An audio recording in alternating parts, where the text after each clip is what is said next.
Hello, good morning to all students. Today topics atomic structures in engineering chemistry, polytechnic first years. आज का जो topic है वो आपका एटॉमिक स्ट्रक्चर्स।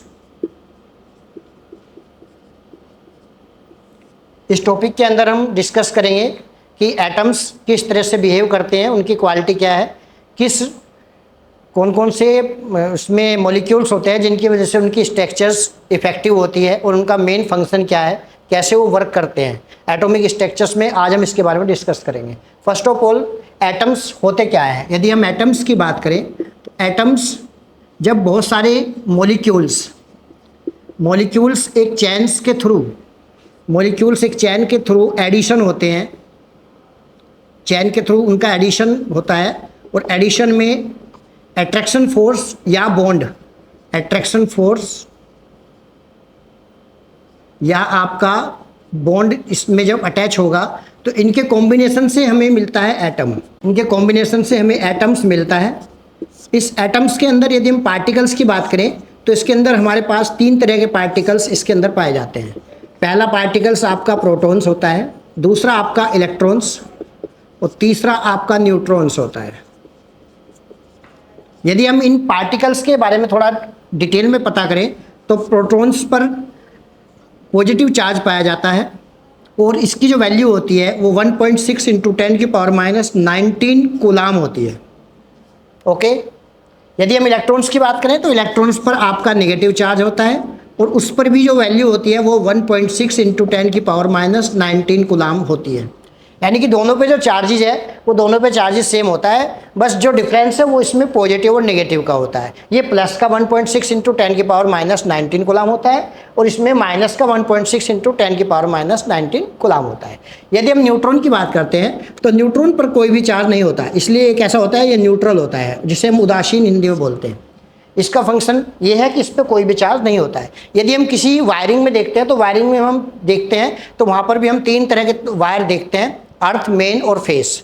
तो वहाँ पर भी क्या है, एक पॉजिटिव, दूसरा नेगेटिव और तीसरा क्या होता है, न्यूट्रल का काम करता है। तो इनके तीनों के कॉम्बिनेशन से जो हमें स्ट्रक्चर्स प्राप्त होती है वो एटम होता है। अब एटम्स की यदि हम स्ट्रक्चर्स पे थोड़ा डिस्कस करें तो इसके स्ट्रक्चर्स की यदि हम बात करते हैं तो कोई भी एटम्स, यदि सपोज करिए हम सोडियम लेते हैं जिसका सिंबल आपका Na होता है, सोडियम। यदि हम सोडियम की स्ट्रक्चर्स की बात करें तो सोडियम को हम इस तरह से डिफाइन कर सकते हैं। इस स्ट्रक्चर्स में जो इसका सेंटर पार्ट है, सेंटर पार्ट इसको हम न्यूक्लियस बोलते हैं। सेंटर पार्ट में क्या है, इसका न्यूक्लियस। और न्यूक्लियस में आपके 2 तरह के पार्टिकल्स पाए जाते हैं जनरली, एक होता है प्रोटॉन्स और दूसरा होता है न्यूट्रॉन्स।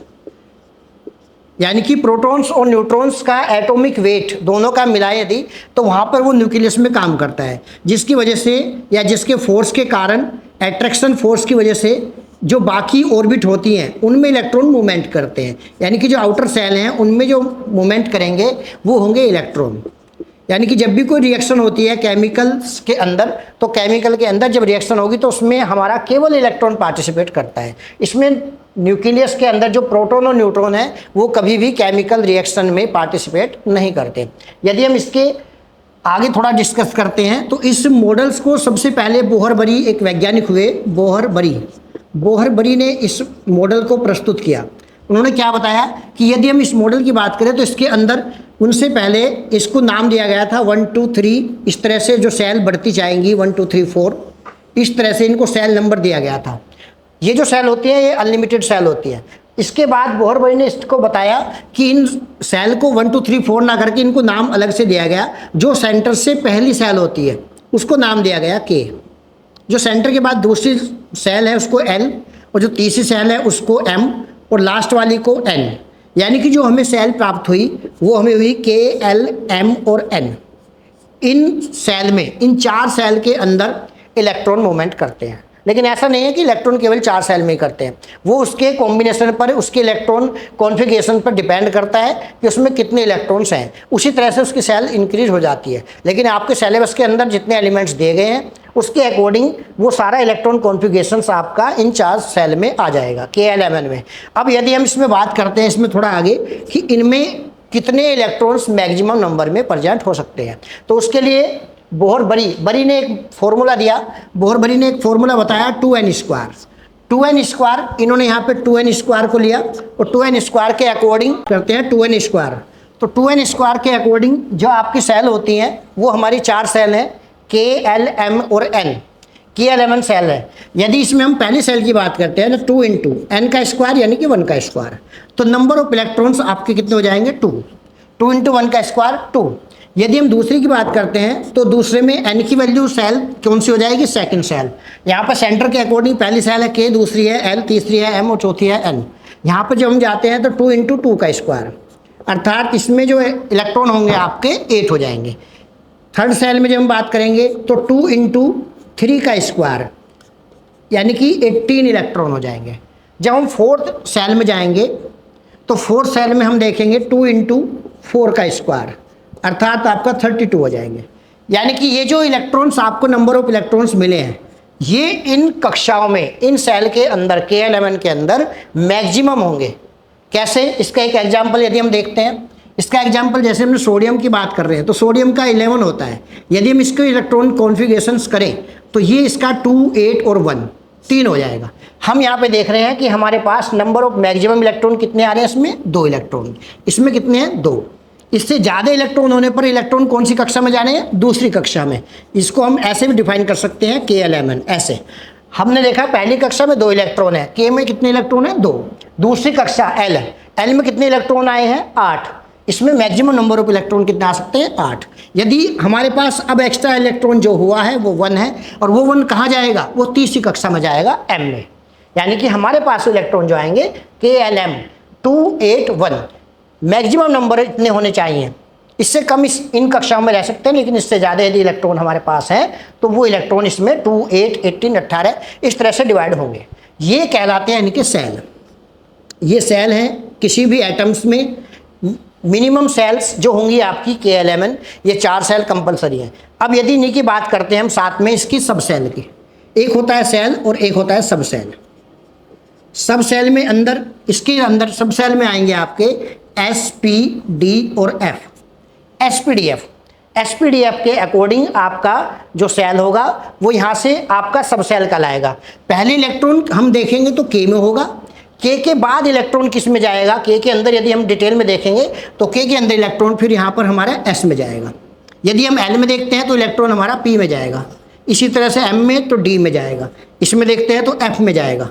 यानी कि हमें जो सब सेल मिलेंगी, सब सेल के बेस पर हम इसको डिटेल में डिफाइन कर सकते हैं। इसके लिए हमारा अलग से एक आप-बाऊ प्रिंसिपल होता है।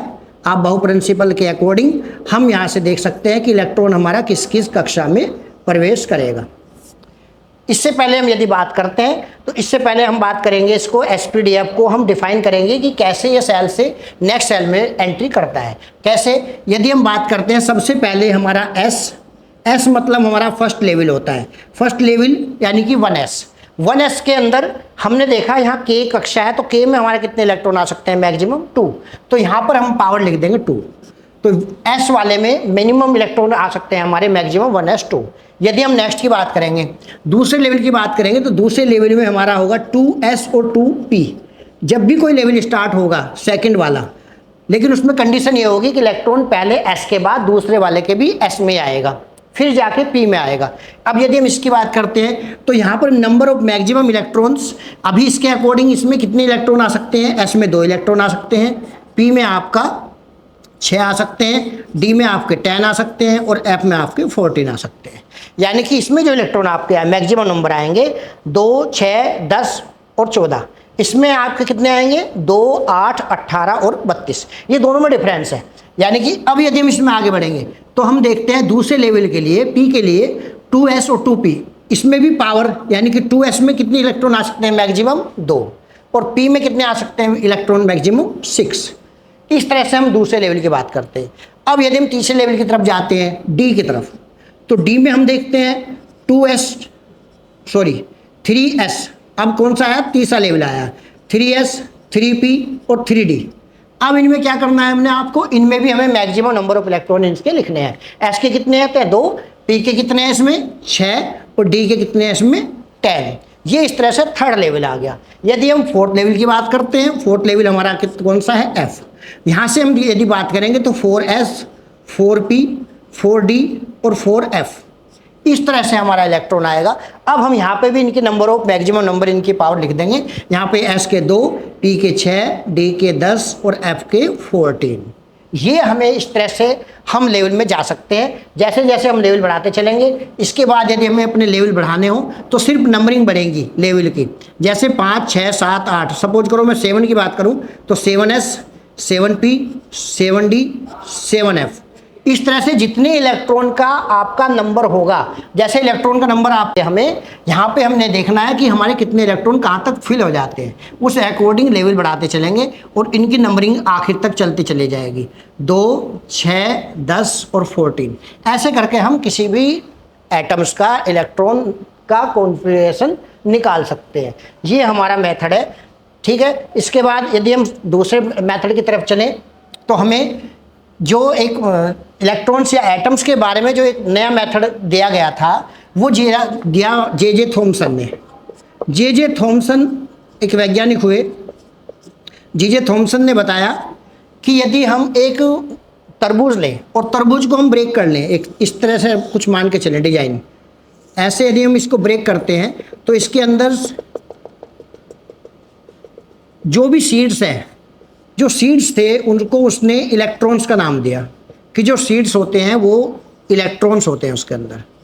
और जो तरबूज का जो आउटर पार्ट होता है, जो रेड पार्ट है, जो ये आउटर पार्ट है, ये रेड पार्ट, इस रेड पार्ट को इसने नाम दिया प्रोटॉन का, कि ये प्रोटॉन है इसके अंदर। और एटम्स स्टार्टिंग में इस तरह से होता है। जे थॉमसन ने बताया कि जो एटम्स होता है वो लाइक एज ए तरबूज का यदि हम डिवाइड कर लें आधा हिस्सा, तो उसमें जो पार्ट है वो इलेक्ट्रॉन्स है और जो रेड पार्ट है वो प्रोटॉन्स है। लेकिन ये मॉडल फेल हुआ। फेल होने का इसका रीजन क्या था कि ये कभी भी, जो अभी तक हमने देखा है, एटम्स के अंदर 3 पार्टिकल्स होने कंपलसरी हैं, इलेक्ट्रॉन, न्यूट्रॉन और प्रोटॉन्स।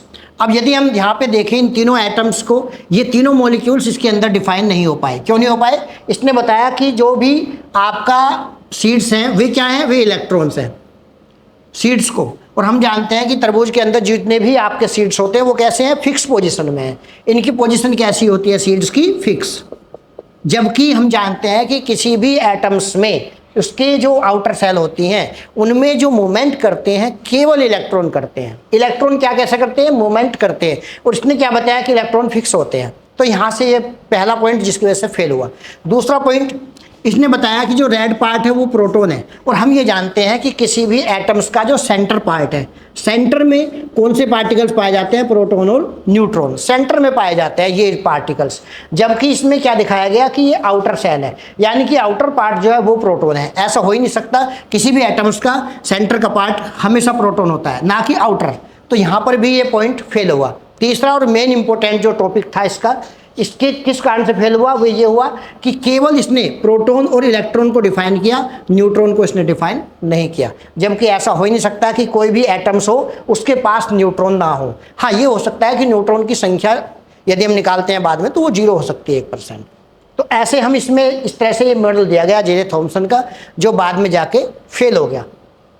इसके बाद यदि हम बात करते हैं, थोड़ा आगे बढ़ते हैं, तो यदि हमें किसी भी एटम्स के अंदर इलेक्ट्रॉन्स निकालने हो कि कितने इलेक्ट्रॉन्स होते हैं, तो इसके लिए जो मेथड बनाया गया, जैसे हम कोई भी इलेक्ट्रॉन, जैसे हमने एक ये लिखा हमने सोडियम Na23, यदि हम सोडियम का ये देखते हैं तो इसमें इलेक्ट्रॉन, प्रोटॉन और न्यूट्रॉन कितने होते हैं, इनको निकालने के लिए एक मेथड है। उसके लिए क्या करते हैं हम कंपेयर करते हैं ऐसे Z, X और A, ऐसे हम कंपेयर करते हैं। Z इसमें क्या है, Z को इसमें नाम दिया गया है, Z है इसमें एटॉमिक नंबर और A इसमें है एटॉमिक मास। अब यदि हम इनकी कंपेयर करें इस साल्ट के लिए, तो यहां से हम देखते हैं इसमें साल्ट के लिए यहां पे हम देखते हैं Z की वैल्यू कितनी आती है इसकी 11 और A की वैल्यू कितनी आती है 23।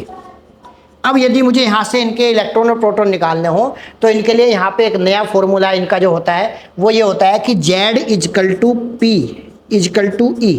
यानी कि किसी भी एटम्स के अंदर number of electrons equal to number of protons होते हैं, यानी कि जितना उसका एटॉमिक नंबर होगा उसके अंदर प्रोटॉन की संख्या और इलेक्ट्रॉन की संख्या क्या होगी, इक्वल होगी। यदि हम इससे कंपेयर करते हैं तो जेड की वैल्यू कितनी है, 11। अब 11 है वैल्यू, तो पी की वैल्यू भी कितनी हो जाएगी, 11, और ई की वैल्यू भी कितनी हो जाएगी, 11। यानी कि किसी भी एटम के अंदर जितने प्रोटॉन्स होते हैं सेंटर में, उतने ही इलेक्ट्रॉन आउटर सेल में मूवमेंट करते हैं। अब यदि मुझे यहाँ से तीसरा नंबर निकालना हो, प्रोटॉन और इलेक्ट्रॉन हम निकाल चुके, न्यूट्रॉन हमें निकालना हो, तो न्यूट्रॉन के लिए हमारा दूसरा फॉर्मूला है।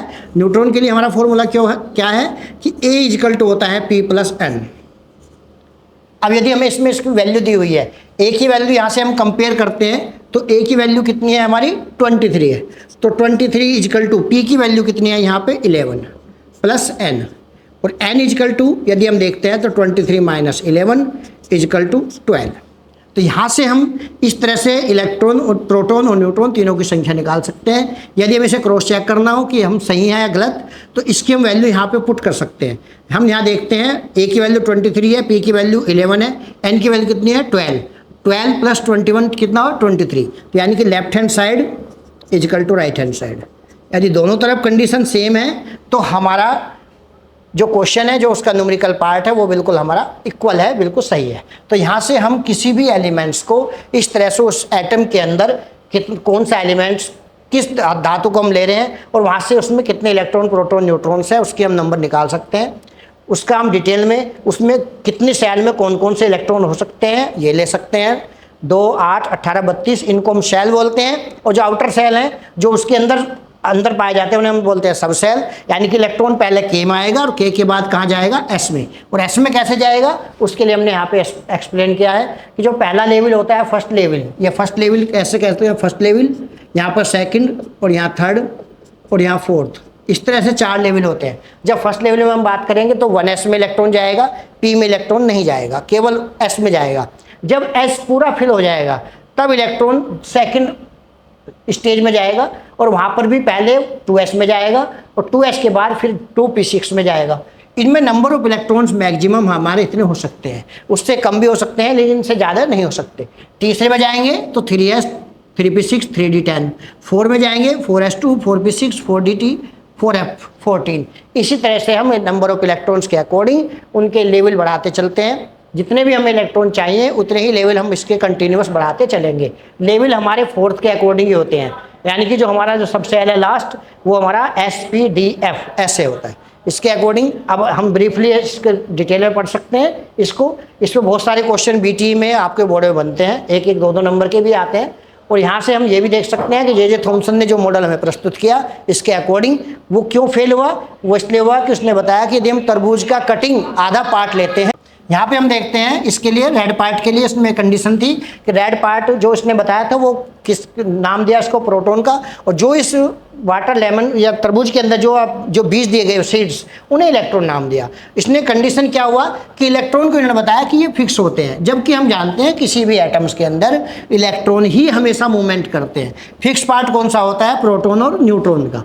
तो इस वजह से ये मॉडल्स फेल हो गया। जब हम सेकेंड पॉइंट देखते हैं, सेकेंड पॉइंट में इसने बताया कि जो रेड पार्ट है उसके अंदर, तरबूज के अंदर जो बाहर का हिस्सा रेड पार्ट है वो प्रोटॉन है, जबकि ऐसा हो ही नहीं सकता।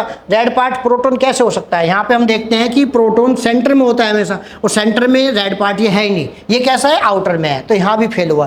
तीसरा रीजन इंपॉर्टेंट क्या रहा कि हम जानते हैं कि एटम्स के अंदर 3 तरह के पार्टिकल्स होने कंपलसरी हैं, प्रोटॉन, इलेक्ट्रॉन और न्यूट्रॉन। इनके बिना हम किसी भी एटम्स का सोच ही नहीं सकते, उसकी व्याख्या नहीं कर सकते।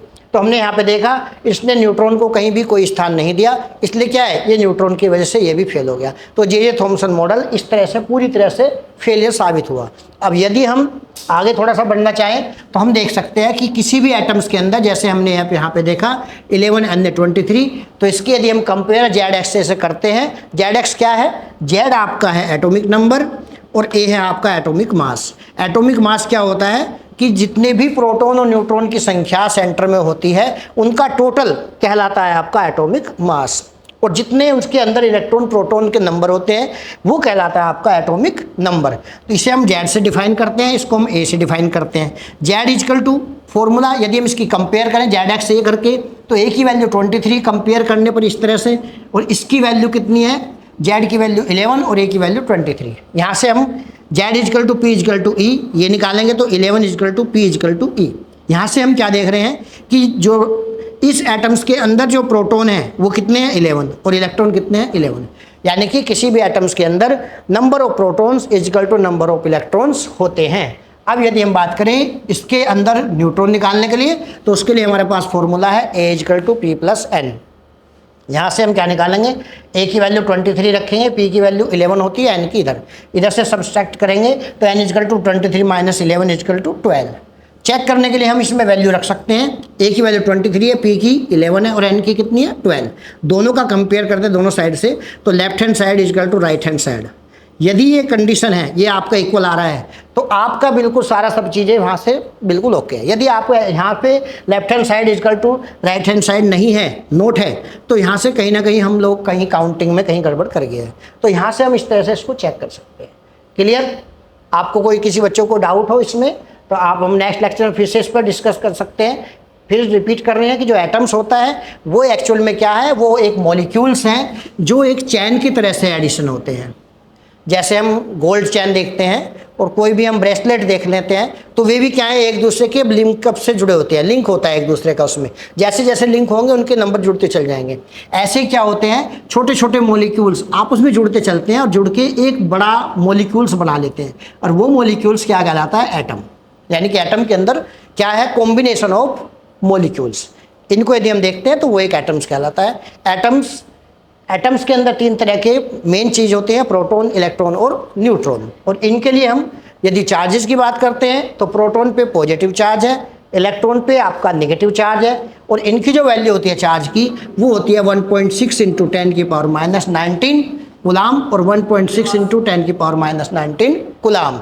ये दोनों की वैल्यू सेम होती है, बस डिफरेंस क्या है, दोनों में चार्जेस का, दोनों में चार्ज का डिफरेंस है। इसके साथ साथ यदि हम न्यूट्रॉन को देखते हैं तो न्यूट्रॉन पे कोई चार्ज नहीं होता है, वो कैसा होता है, न्यूट्रल। क्लियर? कोई डाउट किसी बच्चे को तो आप इसको सही से पढ़ें घर पे जाके। बीटी में, यूनिवर्सिटी में बहुत अच्छे से इस पर क्वेश्चन पुटअप किए जाते हैं, 1-1, 2-2 नंबर के, 5 नंबर के। इसको आप डिटेल में देखें। इन सब चीज़ को पढ़ने के लिए हमें आप प्रिंसिपल, बहुत सारे प्रिंसिपल्स इस टॉपिक के अंदर हैं। नेक्स्ट लेक्चर में जब हम आपसे डिस्कस करेंगे तो और भी बहुत सारे प्रिंसिपल्स के बारे में उन्हें डिटेल से समझाएंगे। क्लियर? कोई डाउट? ठीक है, थैंक यू।